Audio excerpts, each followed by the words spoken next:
Bonjour. Donc aujourd'hui, je voudrais encore faire un détour. J'aimerais partager un texte que j'ai retrouvé de Thich Nhat Hanh, un texte que je trouve extrêmement lumineux et intéressant parce qu'il nous, comment dire, il nous ouvre à une certaine compréhension de choses que nous croyons comprendre, mais que nous ne comprenons pas et que parfois nous refusons parce que nous n'en voyons pas la dimension en fait, cette dimension qui fait que le Dharma est au cœur de notre vie et à tous les, comment dire, dans tous les côtés de notre vie. Euh, c'est un texte qui parle du refuge dans les trois trésors. Ok, donc si vous n'aimez pas la cérémonie, si vous coupez la transmission quand la cérémonie commence, ce que je comprends très bien, j'ai mis des années pour comprendre, en fait, je vous recommande de regarder ce texte. Parce que si vous pensez qu'il y a ici une personne en face de l'autel, ici il y a un Bouddha sur l'autel, et qu'il y a une séparation entre les deux, eh bien vous allez voir à travers ce texte de Thich que c'est complètement faux. Lui, il dit en substance, lorsque je dis je prends refuge dans le Bouddha, je dis également le Bouddha prend refuge en moi. Et cette notion en fait d'ouverture beaucoup plus grande que ce qu'on peut imaginer par rapport aux trois trésors, je trouve que ce texte lève en fait toutes nos incompréhensions. Et voilà, je vais lire ce texte.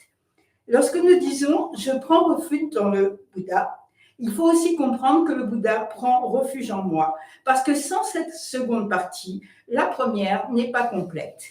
Le Bouddha n'a pas besoin de nous pour son éveil, mais pour aimer et comprendre toutes les choses, il est nécessaire que ce soit des choses réelles, les êtres, les arbres, le chant d'un oiseau, et pas seulement des concepts, mais des choses qui existent dans notre vie. Ça, c'est important. Tant que je pense que les trois joyaux sont des choses abstraites, des concepts, ou une statue, ou des concepts, je ne peux pas les vivre de l'intérieur. Il nous dit, il faut que nous comprenions que ce sont des choses réelles dans notre vie. Et pour ça, il va nous parler d'un concept qui est kaya, le corps. Kaya, c'est le mot sanskrit ou pali qui dit corps. Et il va nous parler des trois corps, le Bouddha kaya, le corps de Bouddha, le Dharma kaya, le corps du Dharma, Sangha kaya, le corps de la Sangha. Il va le faire de façon extrêmement simple, montrant comment tout cela fait partie de notre vie. Quand je dis je prends refuge dans le Bouddha, j'entends aussi le Bouddha prend refuge en moi. Il y a une autre phrase semblable qui dit je me confie à la terre se confie à moi. Je me confie au Bouddha, le Bouddha se confie à moi. Dire je me confie à la terre, c'est comme je prends refuge dans le Bouddha. Je m'identifie par exemple à une plante. La plante va vivre et mourir avec la terre. La plante prend refuge dans la terre et dans le sol. Mais lorsqu'elle se confie à moi, à chaque moment, quand elle se fane et se décompose, elle enrichit la terre. Nous savons que la surface de la terre, l'humus, est très riche, qu'il est très bon pour la croissance de la végétation. Lorsque notre terre est d'une belle couleur verte, c'est dû à la végétation. Ça, c'est un côté. Aussi bien que la végétation ait besoin de la terre, il y a besoin de la végétation pour créer une belle planète. Et lorsque nous disons « je me confie à la terre », moi, comme la plante, je dois entendre l'autre version. La terre se confie à moi. Je me confie au Bouddha. Le Bouddha se confie à moi. Le Bouddha et moi se confions l'un à l'autre. Nous comprenons que la sagesse, nous comprenons que la sagesse, la compréhension et la compassion du Bouddha requièrent que tous les êtres reviennent à la réalité de la vie. C'est notre tâche la plus importante, nous éveiller, atteindre la compassion, atteindre la compréhension et la sagesse. Nous sommes tous Bouddhas parce que ce n'est qu'à travers nous que la compréhension et l'amour deviennent tangibles et efficaces. Un maître vietnamien fit de grands efforts pour aider les autres. Il était un vrai Bouddha parce qu'il a pu aider des dizaines de milliers de personnes victimes de la guerre. Grâce à lui, l'éveil, la compréhension, la compassion et l'amour sont des choses réelles. Nous pouvons l'appeler un corps de Bouddha, Bouddha Kaya, donc Kaya, corps en sanskrit et en pali. Pour que le bouddhisme soit réel, qu'il ne reste pas un concept, il est nécessaire qu'il y ait un Bouddha Kaya, c'est-à-dire une incarnation de l'activité d'éveil, sinon le bouddhisme n'est rien que parole. Lorsque nous nous éveillons, lorsque nous comprenons, lorsque nous aimons, chacun de nous est un Bouddha Kaya, un corps de Bouddha. Le deuxième joyau est le Dharma. C'est ce qu'enseigne le Bouddha, c'est le sceau de la compréhension et de l'amour. Comment comprendre, comment aimer, comment faire pour que la compréhension et l'amour deviennent des choses réelles. Ça, c'est vraiment tout le texte, c'est ça. C'est de nous montrer que ce sont des choses réelles, que tout ce qui nous entoure, notre vie quotidienne, etc., sont dans ces trois joyaux, sont les corps du Bouddha, du Dharma et de la Sangha. Avant sa mort, le Bouddha a dit à ses disciples proches, « Mon corps physique ne sera plus là demain, mais mon corps d'enseignement sera toujours présent pour vous aider. Vous pouvez le voir comme le maître, un maître qui jamais ne vous abandonne. » Ce fut la naissance du Dharmakaya. Parce que le Dharma aussi a un corps, le corps de l'enseignement, le corps de la voix. Comme vous pouvez le voir, j'avais fait une parenthèse parce que c'est vrai, dans le Mahayana, il y a beaucoup de choses très compliquées, mais je trouve que Thich Nhat Hanh va directement à l'essentiel. Alors, il dit, dans le bouddhisme Mahayana, cette signification du Dharmakaya est parfois très compliquée, mais ici, nous allons voir l'essentiel. Dharmakaya, cela signifie l'enseignement du Bouddha, le chemin pour atteindre la compréhension, la sagesse, la compassion. Cela signifie que ce qui nous aide à nous éveiller, c'est-à-dire tout ce qui nous aide à nous éveiller, tient de la nature bouddhiste. Par exemple, dit-il, lorsque je suis seul et qu'un oiseau m'appelle, je reviens à moi, je respire, je souris et je dis « je t'écoute ». Les sons comme les images peuvent nous rappeler de revenir à notre véritable moi. Le matin, ouvrir la fenêtre, voir la lumière qui entre, nous pouvons reconnaître la voix du Dharma et cela devient le Dharmakaya. Toutes ces choses, la lumière, le son des oiseaux, le matin, deviennent le Dharmakaya. C'est pourquoi les personnes qui sont éveillées voient la manifestation du Dharma en toutes choses. Un caillou, un bambou, le cri d'un enfant. Voilà, là il reprend le caillou, le bambou, il reprend les koans de l'éveil. Lorsqu'on est à la limite de l'éveil, on voit tout comme le Dharmakaya et à ce moment-là, on est éveillé. On voit chaque chose comme l'expression du Dharma. Un caillou, un bambou, le cri d'un enfant, tout peut être la voix du Dharma qui nous appelle. C'est ainsi que nous pouvons être capables de pratiquer. Exemple, un jour, au XIIIe siècle, un moine rencontra un illustre maître bouddhiste vietnamien, une époque, XIIIe siècle, à laquelle le bouddhisme était très riche dans ce pays. Le moine demanda « Quel est le Dharmakaya pur et immaculé ?» Et le maître montra un crottin de cheval. C'était une approche irrévérencieuse du Dharmakaya, qui était toujours décrit comme immaculé. Mais nous ne pouvons pas utiliser des paroles pour décrire le Dharmakaya. Même si nous disons immaculé, pur, cela ne signifie pas que ce soit distinct ou séparé des choses impures. Ça, c'est vraiment très important parce qu'à partir du moment où nous disons immaculé, nous tranchons, nous mettons une différence. C'est comme si ça c'est bien et ça c'est pas bien. Mais à ce moment-là, les deux, dès qu'on met un adjectif, on met son contraire. Si on dit immaculé, on parle de sale. Si on dit impur, on parle de pur. Or, il refuse, c'est une non-séparation. Le Dharmakaya, c'est tout l'univers. On ne peut pas utiliser des adjectifs parce que les adjectifs créent toujours une séparation entre un côté et son contraire.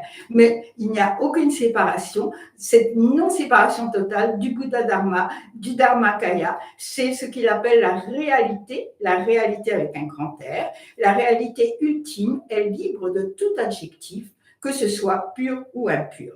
Elle est au-delà de nos catégories, parce que moi, je pense que ça, c'est pur, ça, c'est impur, quelqu'un d'autre va faire d'autres catégories, etc. La réalité ultime est au-delà de toutes les catégories que l'esprit humain peut imaginer. Donc, elle est au-delà de tous les adjectifs. Cette réponse éveilla l'esprit du moine pour qu'il oublie les adjectifs et voit de l'intérieur la véritable nature du Dharmakaya. Le maître en faisait partie dans sa façon de vivre, mais aussi les animaux, les plantes, qui nous permettent de nous éveiller à la compréhension et à la compassion. Tout ce qui nous permet cela dans notre vie fait partie du Dharmakaya.